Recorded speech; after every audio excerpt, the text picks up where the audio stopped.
আমিরুল মুমিনিন হযরতে সাইয়্যিদনা ওমর রাদিয়াল্লাহু তাআলা আনহু তিনি বলতেছেন, আমরা দুনিয়ার জিন্দেগিতে এসেছি, রব্বে কারীম আমাদেরকে পাঠিয়েছেন, আমরা দুনিয়াতে আছি। এই দুনিয়াতে আমরা আমাদের চলার ক্ষেত্রে আমরা বিভিন্ন ক্ষেত খামারি, জমি জায়গা, চাকরিজীবী, বিভিন্ন শ্রেণীর আল্লাহর বান্দারা রয়েছে। যে যে কর্ম করে সে সেই কর্ম নিয়ে চিন্তা ফিকির করেন, সকাল থেকে নিয়ে সন্ধ্যা পর্যন্ত। বলে কেন করে? ওই যে পেটের ক্ষুধা নিবারণ করার জন্য করে। পেট রয়েছে তাই ক্ষুধা নিবারণ করার জন্য করে। বলে কেন করতেছে?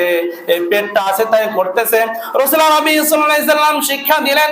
ওমর রাদিয়াল্লাহু তাআলা আনহু তিনি কি শিক্ষা গ্রহণ করলেন? দুনিয়াদারি করবেন কোনো সমস্যা নাই, দুনিয়াদারি করেন, সম্পদ করেন, গাড়ি বাড়ি ব্যাংক ব্যালেন্স তৈরি করেন, কোনো সমস্যা নাই।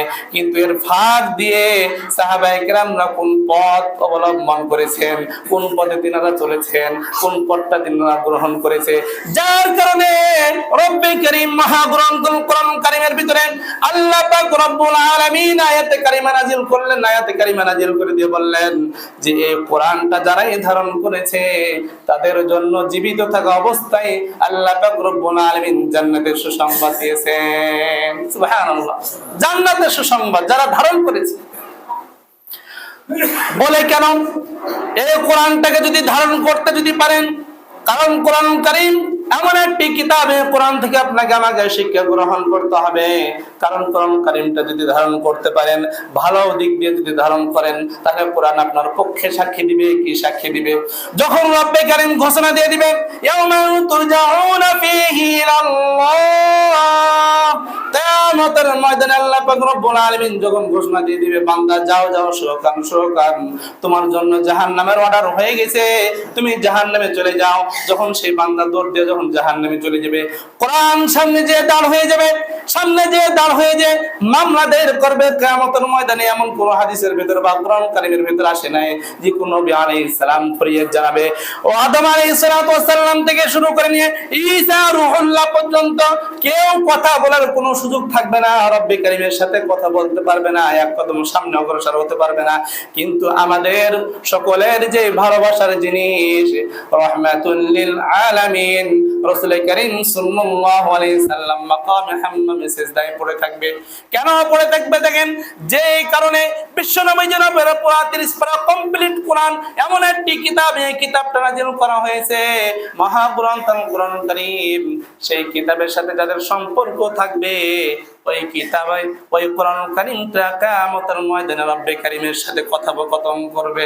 বলবে, আল্লাহ, এই বান্দা যতদিন দুনিয়াতে বেঁচে ছিল 5 ওয়াক্ত নামাজ পড়েছে, নামাজের পাশাপাশি এই বান্দা এই কোরআনুল কারীমটাকে এত যত্ন করেছে। বলে কেমন যত্ন করেছে?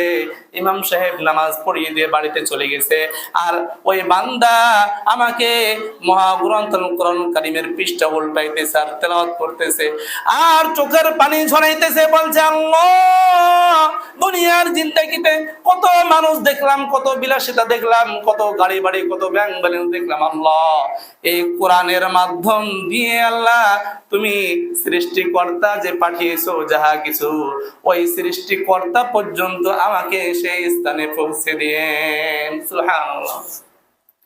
এই কোরআনটা পড়তে চাই কিন্তু বান্দা পড়া জানে না। আল্লাহর হাবিব সাল্লাল্লাহু আলাইহি সাল্লাম বললেন, এই কোরআনটা যদি পৃষ্ঠা উল্টায় উল্টাতে আছে আফসোস করছে, আল্লাহ, আমি তো কোরআন পড়া জানি না, হালকা পাতলা পড়তে পারি। আল্লাহ পাক রব্বুল আলামিন বলছেন, বান্দারে, এই কোরআনটা যদি অল্প যদি পড়তে পারেন, ভুলও যদি হয়, ভুল করার কারণে রব্বে কারীম ডাবল সওয়াব দান করবেন। সুবহানাল্লাহ। ভুল করার কারণে 1 নম্বর সওয়াব দান করবে। সেই সওয়াবের নাম হচ্ছে বান্দা চেষ্টার উপর আছে, মেহনত করতেছে আর আফসোস করতেছে, আল্লাহ, এমন কি কিতাব পাঠাইলা, 104টা কিতাব পাঠাইছো, 104টার ভিতরে 100টা কিতাবকে সহিফা বলা হয়, অর্থাৎ ছোট ছোট সহিফা কিতাব, ছোট ছোট কিতাব। আর 104টা কিতাবের ভিতরে 4 নম্বর যে কিতাবটা 1 2 3 4 সেই কিতাবকে বলা হয় আল মাশহুরুন কিতাবুন মাশহুর, প্রসিদ্ধ কিতাব বলা হয়। 4টি কিতাব, তাওরাত, জাবুর, ইনজিল, আল কোরআন।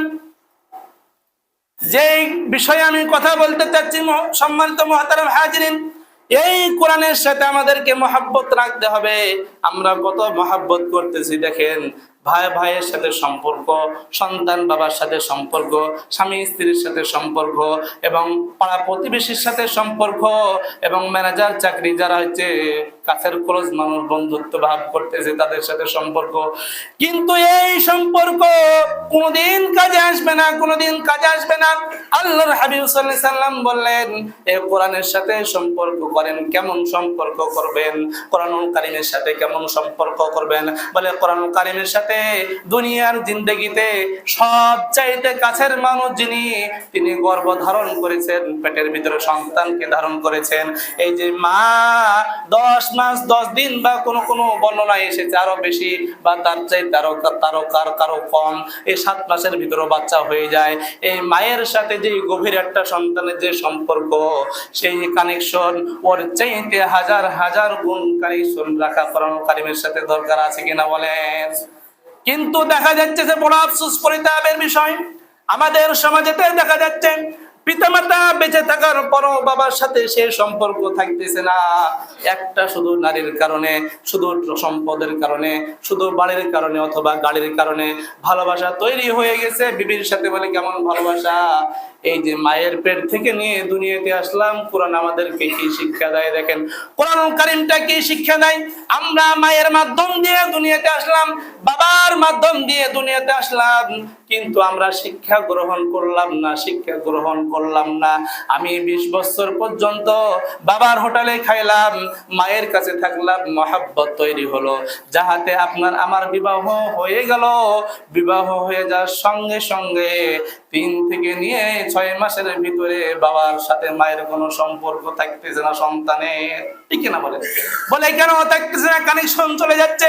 কানেকশন চলে যাওয়ার একটাই শুধু মাধ্যম, সেই মাধ্যমটা যে মহাগ্রন্থ কোরআন কারীম, যে কিতাবটা আপনার আমার হুদাল লিন্নাসি ওয়া বাইয়িনাতিম মিনাল হুদা ওয়াল ফুরকান। আল্লাহু আকবার।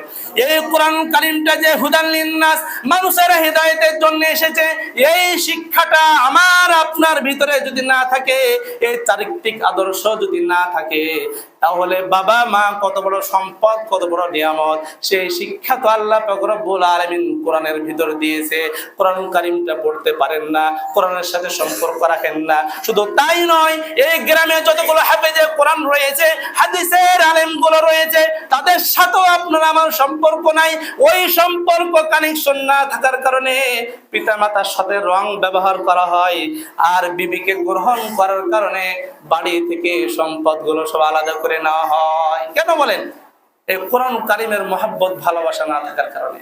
শুধু কোরআনটা নিজের ভিতরে নাই তাই নয়, কোরআন ওয়ালা যে ব্যক্তি রয়েছে সমাজেতে, তাদের সাথেও আমাদের আন্তরিকতা নাই।